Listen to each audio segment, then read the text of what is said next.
السلام عليكم. النهارده هنعمل فكره جديده في الاير فراير.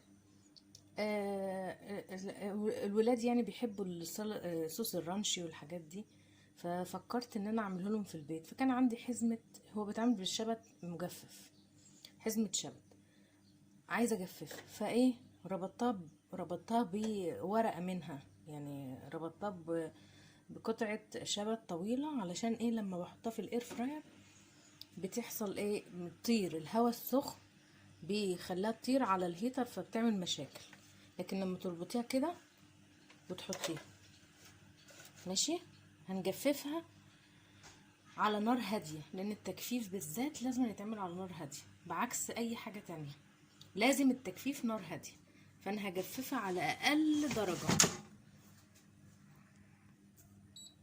التجفيف عندي اقل درجة عندي هنا ايه، نشوف كده،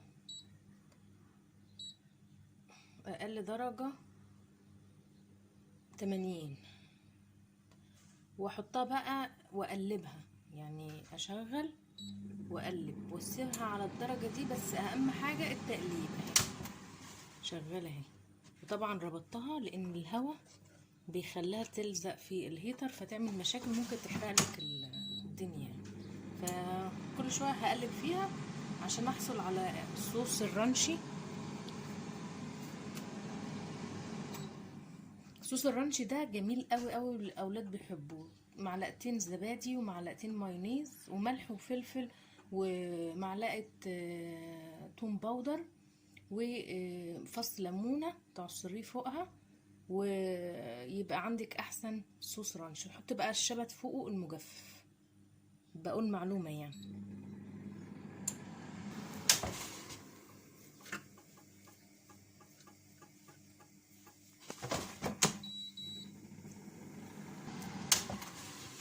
شوفوا عمال يخس، بس قرب ينشف خالص اهو. طبعا اخد وقت يعني. نكمل. هنا المدة خلصت اهي، طبعا زي ما انتم شايفين. انا طبعا سهيت عن حتة فاتحرقت، عشان كده بقول لكم قلبوا كل شوية للأسف.